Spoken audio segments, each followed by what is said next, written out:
Hello everyone. ಅವನು ಹಾಲನ್ನು ಕುಡಿಯುತ್ತಾನೆ.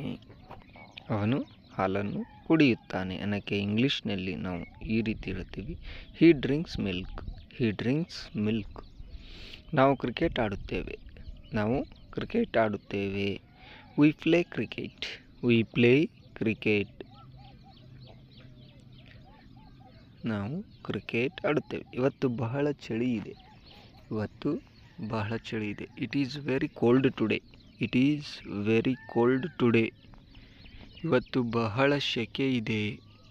ಇವತ್ತು ಬಹಳ ಸೆಕೆ ಇದೆ ಅಂತ ನಾವು ಇಂಗ್ಲೀಷ್ನಲ್ಲಿ it is very hot today ಅಂತ ಹೇಳಬೇಕು. It is very hot today. ನಾನು ಅದನ್ನು ಬಹಳ ಇಷ್ಟಪಡುತ್ತೇನೆ. ನಾನು ಅದನ್ನು ಬಹಳ ಇಷ್ಟಪಡುತ್ತೇನೆ. I like it very much. I like it very much. ಯಾವುದು ಒಳ್ಳೆಯದಲ್ಲ. ಯಾವುದು ಒಳ್ಳೆಯದಲ್ಲ. Which is not good. Which is not good. ನಾನು ಮೂವಿ ನೋಡಲು ಹೋಗುತ್ತೇನೆ. ಅದಕ್ಕೆ ನಾವು ಇಂಗ್ಲೀಷ್ನಲ್ಲಿ I am going to the movie ಅಂತ ಹೇಳ್ತೀವಿ.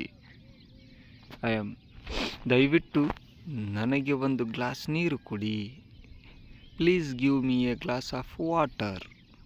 Please give me A glass of water. ನನ್ನ ಅಣ್ಣನು ಕೂಡ ಅವನ ಜೊತೆ ಬಂದನು. My brother also came with him. ಅವಳು ಅಡುಗೆ ಮಾಡಿದಳು. ಇದನ್ನು ಇಂಗ್ಲೀಷ್ನಲ್ಲಿ ಈ ರೀತಿ ಹೇಳ್ತೀವಿ, C cooked food. C cooked food. ನಾನು ಅಂಗಡಿಯಿಂದ ಕಿರಾಣಿ ಸಾಮಾನು ತಂದೆನು. ಇದಕ್ಕೆ ನಾವು ಈ ರೀತಿ ಹೇಳ್ತೀವಿ, I brought groceries from the shop. I brought groceries from the shop. ಅವಳು ನಾಳೆ ಬೆಂಗಳೂರಿನಿಂದ ಬರುವಳು. ಇದಕ್ಕೆ ನಾವು ಇಂಗ್ಲೀಷ್ನಲ್ಲಿ she will come from Bengaluru tomorrow ಅಂತ ಹೇಳ್ತೀವಿ. ನಿನ್ನ ಆರೋಗ್ಯದ ಬಗ್ಗೆ ಕಾಳಜಿ ವಹಿಸು. ನಿನ್ನ ಆರೋಗ್ಯದ ಬಗ್ಗೆ ಕೇರ್ ಮಾಡು ಅಂತೀವಲ್ಲ, take care of your health. Take care of your health. ನನ್ನ ತಂದೆಯವರು ನಿನ್ನೆ ಬಂದರು.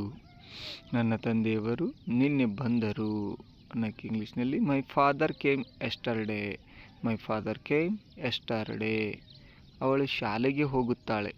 ಅವಳು ಶಾಲೆಗೆ ಹೋಗುತ್ತಾಳೆ. She goes to school.